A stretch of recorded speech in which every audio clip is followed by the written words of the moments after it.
Hello, everybody, and welcome to a very special episode. I've got a very special guest too. We're going to be doing the draw reveal for the upcoming Melbourne PPA event, the Australia Pickleball Open. It all kicks off on the 30th of January, Thursday, here in Australia. That's going to be Wednesday over there in the US. I've got none other than Jim Kloss from pickleball.com.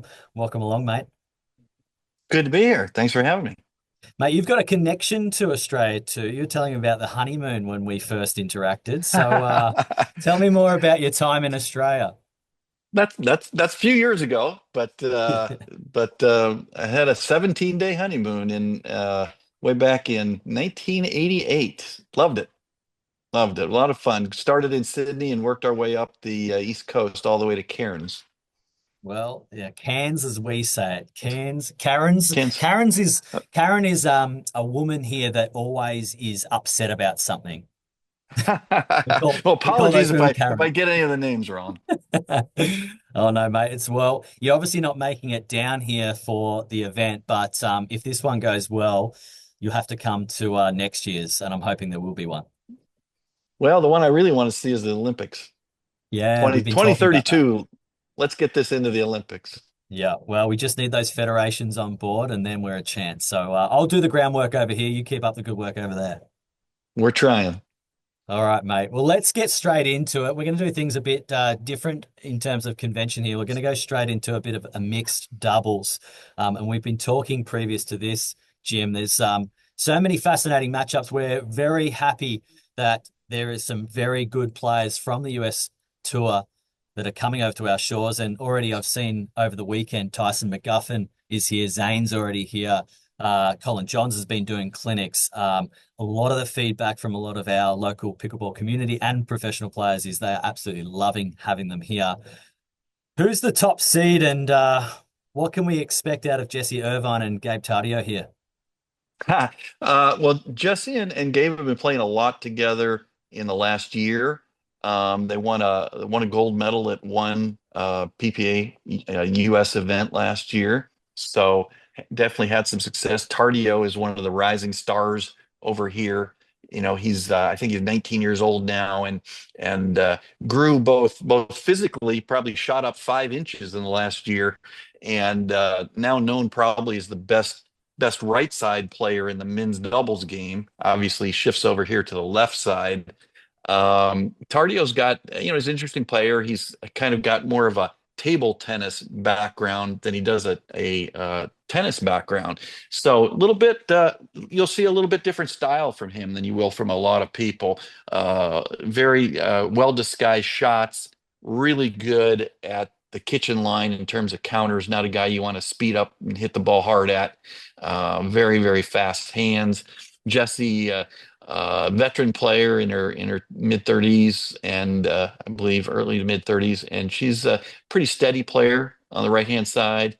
You'll see Tardio take up a lot of the line, take up a lot of the shots. Jesse will try to just be pretty steady. But they've experienced pair together, so they should do well. I'm sure they'll be a favorite, but not an overwhelming favorite. Okay.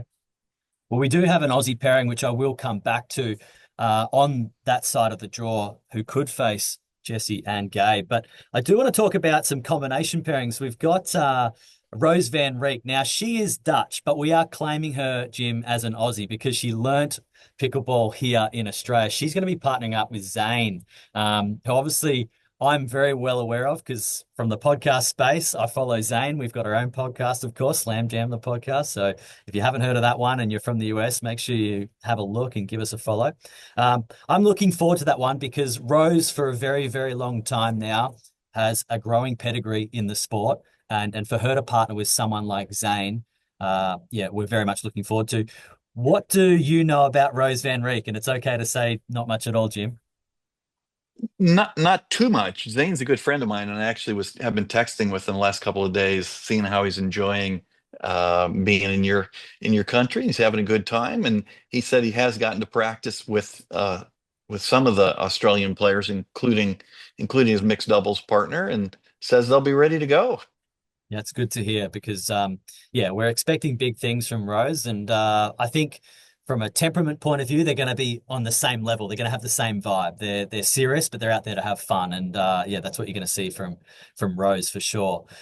Coming back to that side of the draw, I know that when I watched Dave Fleming's draw reveal, he pointed out, not only Rose and Zane's partnership, but he also pointed out Tom Evans and Helena Spiritus. Tom Evans, of course, has featured over in the PPA, more so on the single side. He made it to the round of 16 there in the San Clemente event last year.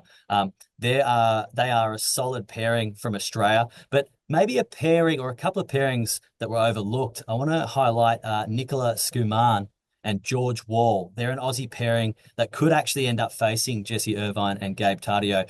Nicholas Skuman actually did a training camp late last year with Wesley Gabelson, one of the absolute legends of the sport. We refer to him as the Hoff over here, Hall of Famer. Nicola, she's 16, I believe, turning 17, or she could have already turned 17. She's got a great tennis background. She can play the left side of the court. We don't expect her to be playing the left side of the court with George Wall in the mixed doubles, but she's got weapons, Jim. You keep an eye out for this girl because she is rising fast. And George Wall, well, he's actually a very well-established player. He actually went to Dartmouth College over there in the US.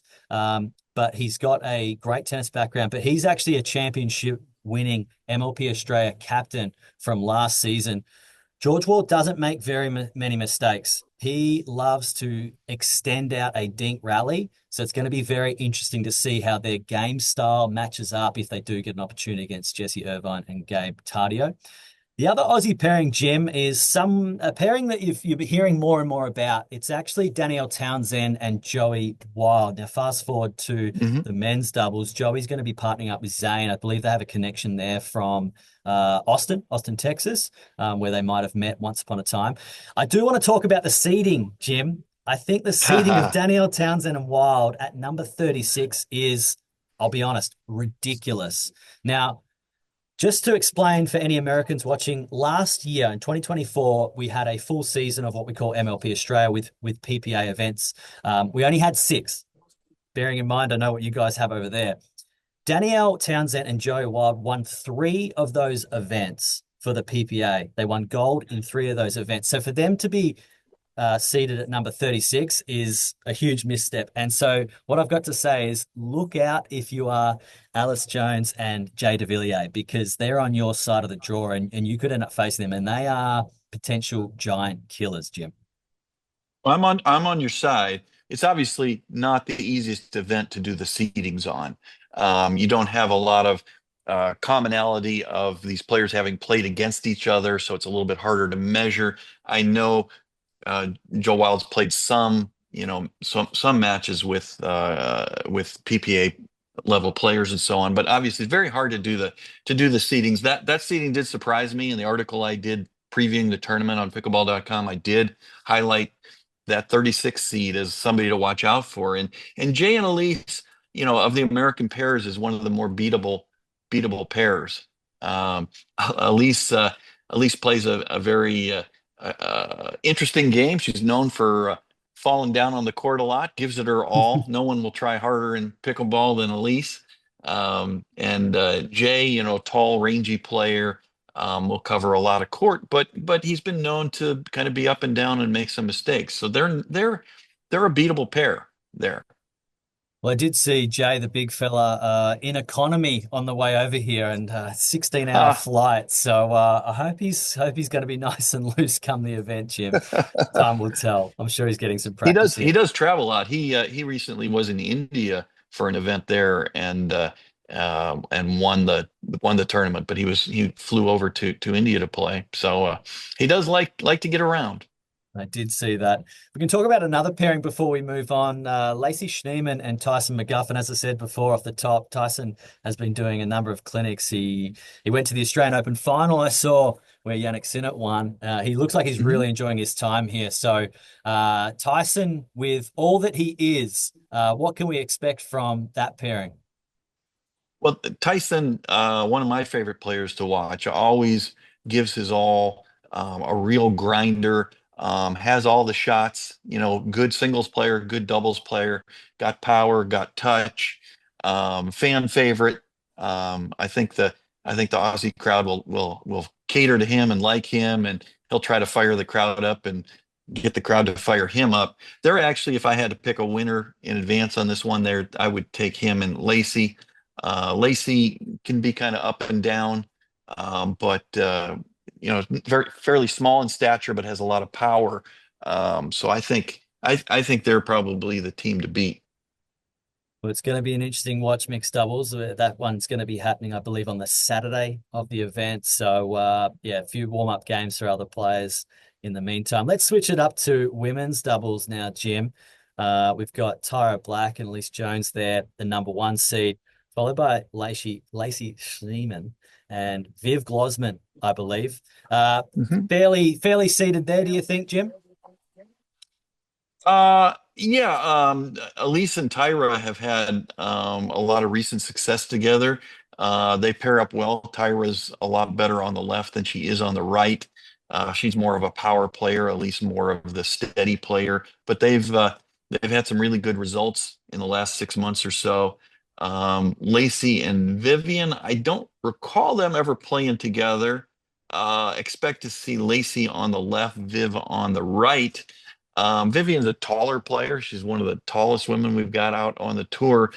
A player I definitely think should play more left side, but she seems to really like the right side. But Lacey, Viv, they can be kind of up and down. We'll see Tyra and Elise a little bit steadier. But this is an event again where the PPA players from our side of the ocean are beatable. Nobody's going to be an overwhelming favorite in that one. Well, if I could pick an Australian combo pairing to watch for you, Jim, would be Amelia Schmidt and again Danielle Hmm. Townsend. They have Yep. played before numerous tournaments over here in Australia. Amelia Schmidt is making her name actually in the APP at the moment. She's performing at a really quite a good level, to be honest. She's been part of MLP Australia for consecutive seasons in 2024, as was Danielle Townsend. Danielle Townsend will play on the right. That's her preferred side. So Amelia Schmidt will have her work cut out for her playing on the left, but she's certainly got the finesse and touch. And yeah, Danielle Townsend, you're going to hear her name more and more, folks. She's got a wizard-like backhand flick. I know J-Dub's got it on the men's side, but I think you'll be interested to see Danielle Townsend. So keep an eye out for that Good. one. And then there's Yeah, another interesting matchup. So you go, Jim. Zane told me that he's played with Danny practicing and is very impressed with her game. So I wouldn't be surprised to see, if the seedings go as indicated, they'll play the four seed. And with Caitlin Christian there, Caitlin is a much better singles player than she is a doubles player. So that's a beatable pair there. Okay. Yeah, Andy Digasavich, she's actually an Aussie girl. Don't mind the last name. She grew up here in Australia, not far from here. But she's actually she's quickly rising too. But yeah, I definitely think Amelia Schmidt and Daniel Townsend would have those two in that one. And then if I can pick an all-Australian battle, this one's going to be interesting on the domestic front. You've got Rose Van Reek and Caitlin Hart up against Nicola Schumann and Sarah Burr. Jim, what you've got there is you've actually got two lefties opposing each other and two righties opposing each other. So that one's going to be a really Oh, interesting spectacle to watch. And there will be bragging rights on the line there because, yeah, Tyra Black and Elise Jones potentially await. So, yeah, interesting women's draw. It's very shallow, unfortunately, Jim, but the quality hopefully is quite high. yeah. Well, I'll be as I am for all these events. I'd really like to see some Australians make a run and get some upsets. And I would imagine your countrymen will be very fired up to show what they can do. Oh, yeah. Um, it kind of reminds me of NBA players in the Olympics, and all the other countries seem to get very fired up when they play against the Americans and the chance to play against NBA players. So I would think it's kind of the same thing. And I'll be rooting for some upsets. Yeah, well, it's interesting you mentioned that because I don't think on the male side there's too many that are going to want to go head to head and verbalize. But you watch out. Another string to Danielle Townsend's bow is she likes to get in your head big time. So, when Good. you're going to do that, you got to be able to back it up, and it's all on her now. So, Let's go for the men's doubles now. Number one seeds, Tyson McGuffin and Gabe Tardio. They will be very, very hard to beat. Number two seeds, Colin Johns and Jay de Villiers. On the Tyson McGuffin, Gabe Tardio side of the draw, you do have some interesting Aussie pairings. They will be complemented by some internationals. And we spoke about before, Jim, Joey Wild and Zane Navratil.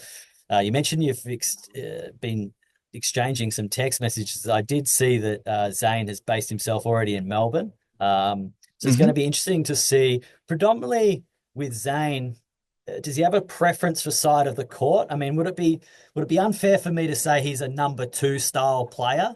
Therefore, he's normally on the right, usually, or not? Uh, Zane usually is on the right. He's one of the easiest players on the PPA tour to play with. He's a very comfortable personality.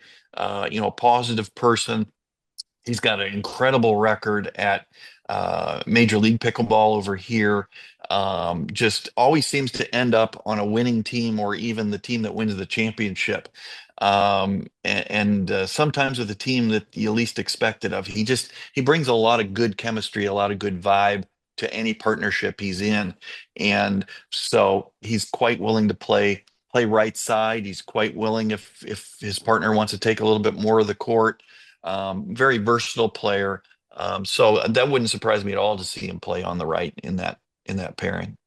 Yeah, I don't know what they have decided, but I expect that Joey Wild would probably prefer to be on the left, and if Zane's pretty happy to be on the right, I expect that's what we'll see. Joey's not doesn't have a massive game, but he is a tall-ish man, so therefore I'd expect that him playing on the left would make a lot of sense. We've also got Mitch Hargraves. Now he has spent some time over in the US. He's going to be playing with Harsh Mehta. Now, Harsh is actually from India.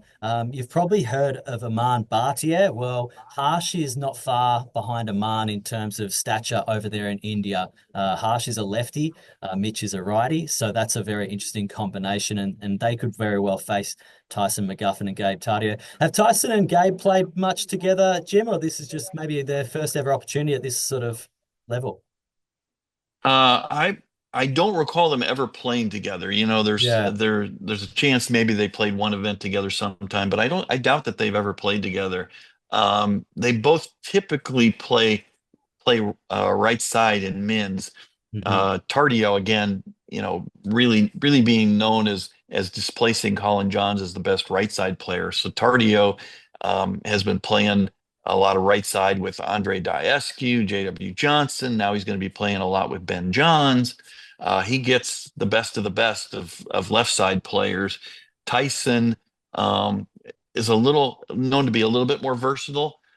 So if I had to guess, I'd say Tyson will play the left side in that pairing.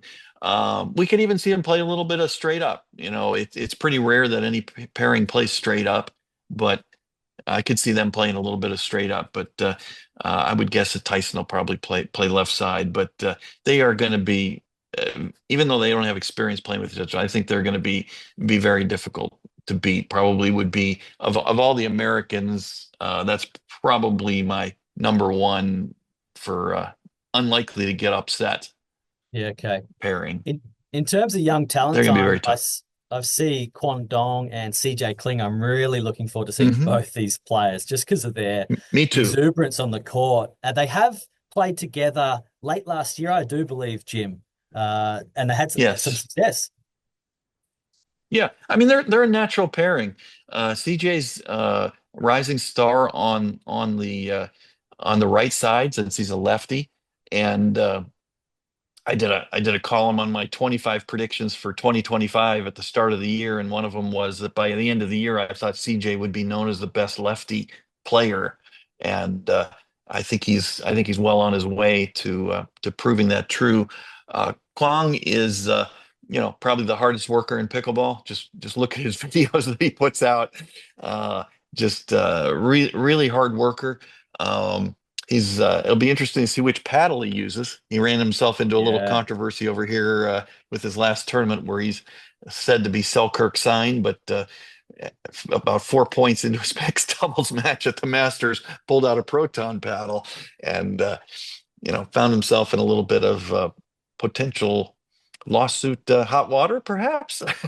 So Do we know we'll where see that what he does. sits?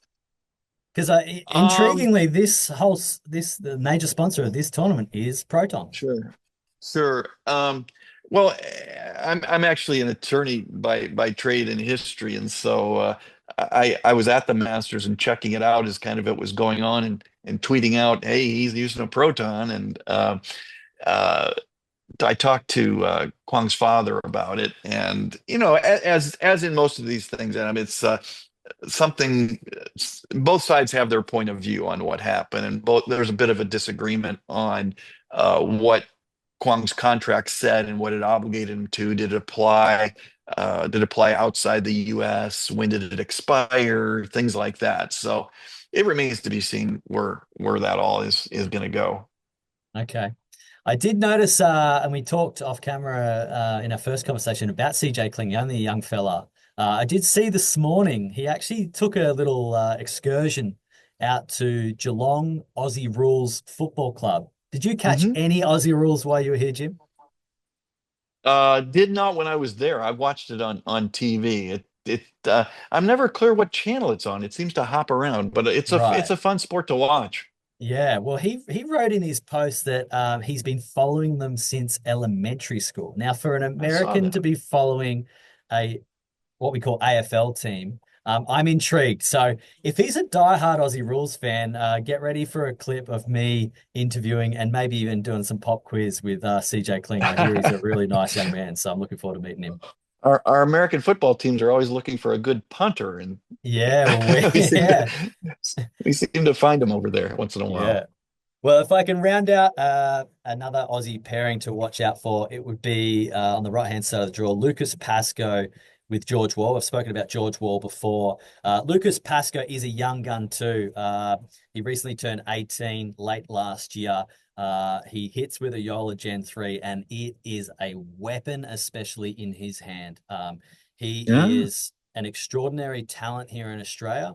Prior to being turning 18, should I say, Jim, he was top 10 junior in the world in terms of a duper rating. And I think that does say a little because here in Australia, I think we do sort of miss out on maybe half a point in terms of where we probably actually Hmm. sit. Maybe that's me Oh, being okay. biased, but I do think everyone should be watching out for Lucas Pascoe, especially with George Wall, who is going to be very consistent. So I'd expect that they could get a fair way up the draw, hopefully. So we will see. Well, they have a the draw again matters a lot where you get and what quarter of the draw you're in. They're in a reasonable spot where they can win a couple of matches before they run into a high seed, and then they run into Colin Johns and Jay DeVilliers. Jay will definitely be on the left in that, Colin on the right. But they'll be solid, but they're beatable. Yeah. Women's They're not. That's not singles. an impossible pair. Pardon me? Okay. I was going to say, But moving on but to that's women's one to singles. watch.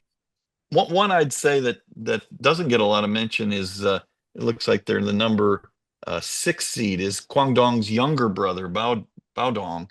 Yeah. I believe he's 16 now, and his father always always says he's the better brother. Okay. We'll see. He hasn't Is that really to take broken through pressure yet on off, PPA. Huang? Or maybe to put more pressure on. I don't know, but his father always talks him up, and so I keep waiting for him to kind of make a breakthrough. But he's also playing with Fuke Win, who's not a bad player either. So, and they've got a pretty reasonable draw. So we Yeah. could see some brother on brother crime eventually if they meet up. Well, I was lucky enough to meet Fook last season. He actually got drafted in MLP Australia to the Asia Hmm. Aces. I do know he's a marvelous singles player and a very handy doubles player. So he brings a lot of energy. So I'll be looking forward to that partnership and seeing Bao play. Women's singles, we've been talking about Caitlin Christian. You told me just earlier that she predominantly is known as a singles player. So is she going to make the run all the way to gold? And can anyone else stop her? She's been tough over here too. Top five singles player. I mean, her background was she was a very highly ranked tennis player, switched to pickleball a few years back, went back to tennis, and then switched back to pickleball.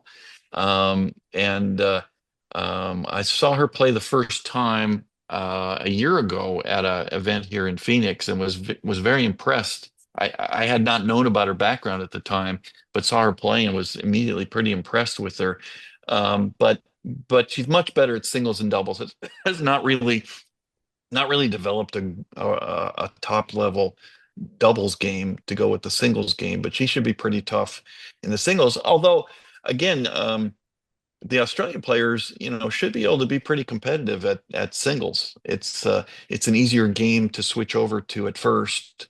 Yeah. So I'm hoping that somebody can do some damage. I was looking at that first round match. Well, it's actually a round of 16 match because they both get a bye of the 12 seed and the 16 seed with Summer Dalbana Dalabona, and Danny Danielle. Yeah. Elatunzen playing each other.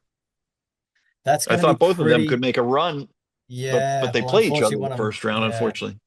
one of them's going to have to knock the other out. And to be honest, Jim, I'll back Summer Dalabona to actually beat Danielle Townsend. I know we've been talking about Danielle Townsend a lot. Um, Mhm. and look, mixed doubles is definitely her number one event. Uh, and then it's a bit of a real toss up. She's no guarantee, even though she's so dominant on the right side in doubles, to make it, as far as I think we want her to make it in the women's doubles with Amelia Schmidt. I think actually that singles might be her next best event at this point in time. Mhm. Behind mixed doubles, but she does encounter a very tough matchup with local girl Summer Dalabona, and Summer is got extraordinary pedigree, Jim. She won at least a couple of golds in our PPA tournaments last year. And we had a pretty reasonable field. We had, Pei over there from Taiwan, I think she's from. She was pretty dominant, but Summer knocked her off a couple of times. So yeah, that's going to be a tough one. Are there any other Americans you want to highlight? I know that again the depth isn't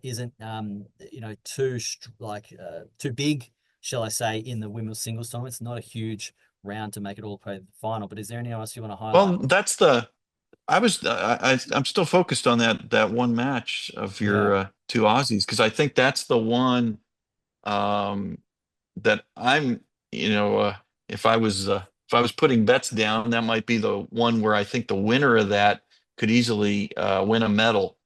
Jesse, Okay. they're in the correct side of the draw. They're the opposite side from Caitlin Christian.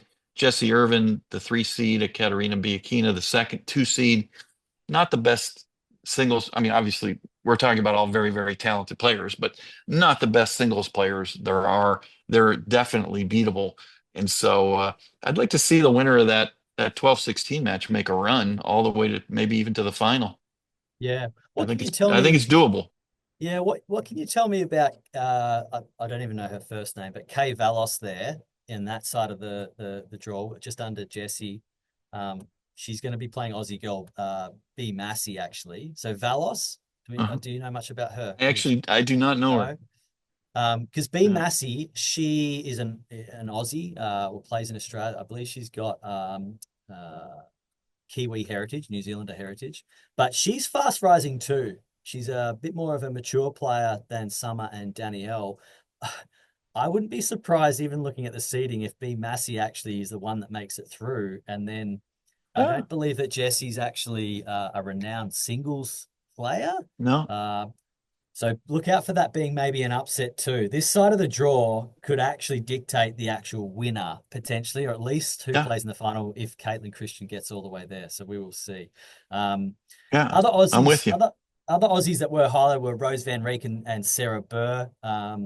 Sarah Burr, absolute legend of Australian pickleball over here, has experienced and had a taste of pickleball over in the US. But I do want to highlight again, young gun Nicola Skuman. Singles is probably her event.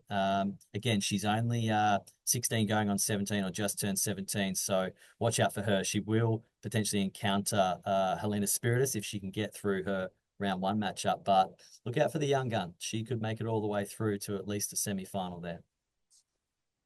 Good. Men's singles, big draw this one, Jim. Exciting to see maybe the Ferrari forehand. Can you tell me actually what is the Ferrari? I should ask Tyson, but what is the Ferrari? I know it's a shot that he has, but how did it get the name Ferrari? Um, Tyson. it's funny how pickleball has grown in every way, every aspect of it. So it's not that long ago when Tyson signed the biggest contract in the history of pickleball with Selkirk, $25,000 a year to use Selkirk paddles. That's just a couple of years ago. I remember when I met Tyson, where nobody knew his name. I met him at the U.S. National Tournament, probably I would say about 2018 or so. And he was, to me, a young kid. But it's interesting to see how he's grown and gone and got that huge contract from Selkirk. And then when it ran out, he was I think the first player to switch over to Yola when Yola came on the scene. And so he was the one with the kind of the first hot paddle, or known to have the first hot paddle, or perceived that way. So that's kind of Yeah. what fed into it. Not that he doesn't have a good forehand anyway, but it was the combination of kind of being the first to go with Yola and the first to get his hands on the hot Yola and so on. I think as far as Ferrari goes, as far as I know, it's just a nice alliteration Well, it's a rather nice than brand to the car tie he yourself. drives. Yeah, well, it's a nice brand to tie yourself to, and I have become aware that he's very much about brand. He looks good, he feels good, so hopefully he plays good. He's our number one seed. Then you've got Kwon Dong, number two seed. Looking forward to watching Kwong. I know that he's a big hitter, so we're really looking forward to seeing him. This event, actually, Jim, I should mention, it will be undercover. It will be in a exhibition center, the Melbourne Exhibition Center. So I don't know if that's going to suit players or worry players? Does it generally have one benefit to the other in your experience, Jim? Well, what the players care most about with the indoor tournaments is how they do the surface. Um, there's a number of PPA events over here that are indoor events or partially indoor events, and the biggest factor is the surface, and then the second one is lighting. And so what the players want is just consistency. Some surfaces are known to be fast, some are known to be a little slower, some are known where the ball bounces a little bit higher, some it skids a little bit more. But what they hate is when they get a surface where they just don't know what's going to happen. Is it gonna do a quick bounce, or is it going to do a low bounce? We had that with the event, for example, in Las Vegas last year, a pretty inconsistent surface. Nobody likes that. So I'm curious how they're doing the surface there, whether it's a pickle roll type carpet surface they lay out, or is it a concrete that they put uh, they just need to put paint on. Yeah. That would be a question. Ben Johns is kind of famous for supposedly not liking to play indoors, but apparently that has more to do with his eyes and lighting and how he reacts to lighting than anything else. But I think for the players that are there, it's really about consistency of the surface. Yeah, we'll be a watch that one. I do believe that pickle roll is being used, but I don't want to absolutely say that with confidence. But I think the PPA US are responsible for the surface. So you guys will only Oh, have it should be yourselves to fine then. blame if you don't like it. No, it should be fine. Pickle roll is a good product. Tom Evans, he's our number one Aussie. Obviously, everyone's going to be expecting huge things from Tom after I Sure. mentioned earlier that round of 16 run that he made in the San Clemente event last year. Um, Look, he's putting in a lot of work, Tom, and it appears there's going to be a special announcement with himself and Helena Spiritus, his girlfriend, actually, Jim, joining the PPA tour later this week or just before the event. We're expecting that to be announced. So, Tom, very dedicated player, very professional player, um, wants to win, loves to win. It's a big event for him. This is his time to shine, really, Jim. Yeah, and they gave him a good draw. You can be a 6 seed, but have a draw that's not so great, depending on who you run into, or you get a 6 seed. I think you've got a very winnable draw all the way to the quarterfinals. It looks like he'd, probably play Gabe Tardio. Yep. Tardio is a good singles player, but not a great singles player. So that should be a pretty even match if they get there, if they both get there. And if I can point out a couple of other Aussies, Kyle Stoker, older guy. He actually played in a tournament last year in December. Tom Evans and he matched up in the final of the singles. Kyle Stoker won. So Hmm. if everyone's thinking that Tom Evans is the guy down here, well, Kyle Stoker, he's here to sort of show what he's got. We're expecting big Right. things. I don't know him personally, but I have watched him play. He's the type of guy that's pretty happy at the kitchen line, Jim, to switch hands, just hit a volley. Now, I'm not sure if that's cockiness. I'm not sure if that's confidence, but either way, I like it. Will we see it in this tournament? I don't know. We'll have to wait and I'll see. have to watch for that. He got Yeah, I mean, it looks like he's got to play the four seed in the second round, assuming he wins his first round match. But that's a beatable four seed, Dave Bacala, and then it's a reasonable run all the way to where he could run into Tyson in the semis. But yeah, that's a pretty good spot in the draw. not bad. The other one would be Harrison Brown. Now, the Australian Pickleball Championships were in August last year. I was lucky enough to be doing courtside commentary on that one. He played off against Tom Evans. Tom Evans did win, but he took it to 3 games with Harrison Brown taking a game off Tom, which was impressive. I will say, considering it's Tom Evans, he wasn't far from coming back from the US with that magnificent run. So he was in hot form, Tom, but Harrison Brown took one off him. And actually, Jim, I will say you might have heard or at least seen a little bit of it. The AO Pickleball Slam, the Australian Open, they were the first Grand Slam to host a pickleball tournament during the Hmm. event. Harrison Brown was part of a team of 4 players that actually won that with Joey Wild, coincidentally. And that team won $40,000 for a 3-day event, Jim. So pretty tidy work Oh, there. nice, Very tidy. nice. Good Um, work if you can get it. Big time. That wraps us up for the draw reveal, Jim. I just want to ask you one more question. Sure. What do you guys make of it? As a pickleball fan and someone that's close to the tour over there, what do you and I guess some of the players that are maybe coming or are not coming, but you've talked to, what can we make of it about this sort of tournament coming all the way to Australia? Obviously, it's the PPA's first international event. I think it's fabulous. I think the more that any of us can do to promote pickleball, the better. I think every pickleball player I know would love to see pickleball in the Olympics, and the publicity that would give for the sport. It's already the fastest growing sport in America.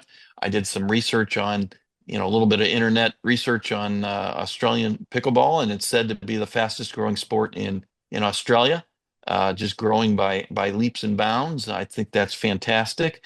I know Australia has a lot of geographic things. You run into Indonesia, India. There's some overlap there. I think China is going to be one of these days. China is just going to go through the Yep. roof in pickleball. And especially if it makes the Olympics, and because what happens in China is the government then gets behind it and sponsors players and has academies, and you'll see the kids coming. So I think it's really exciting. I talked to Jay DeVilliers a lot about his trip to India and how it's going, and he said he was surprised to go over there and that there were legitimate high 5-0 players there for the first Okay. time. He's from France, travels a lot, sees pickleball all over the world, so he's a really interesting guy to talk to about the growth of pickleball around the world. So I'm really excited as a fan of pickleball, a proponent of pickleball, to see it over in Australia. Love to see this be an annual event. All the players that I talked to Colin Johns about it. I talked to Zane Navratil about it. They're all excited to see the country and to play in the tournament. And they're not gonna lay down. They're there to bring home a gold medal if they can. But for me, I'll be rooting for. I have to admit, I'm rooting for the Australian players. I'd like to see some upsets and see what that can do to help with the growth of pickleball in your country. Yeah, well, mate, yeah, I think you've said it well there. There's an extraordinary opportunity here for local players, and if they want to get to the tour, they need to show that they can actually mix it with this caliber of player who's come over. So we're extraordinarily grateful for so many of the US players coming over. We're very grateful for your interest in our country too, mate. So we look forward to seeing the event unfold. Of course, it's kicking off January 30th all the way through to February 2nd at the Melbourne Convention and Exhibition Centre. I'll be there, so make sure you give Slam Jam the podcast a follow on the Instagram. Welcome to any new friends and followers. We're going to be looking forward to this one, and we hope to circle back and maybe have a chat with you later, I should say, in the year, Jim. It'd be really good to catch up again, and thanks so much for your time. Anytime. Enjoyed it.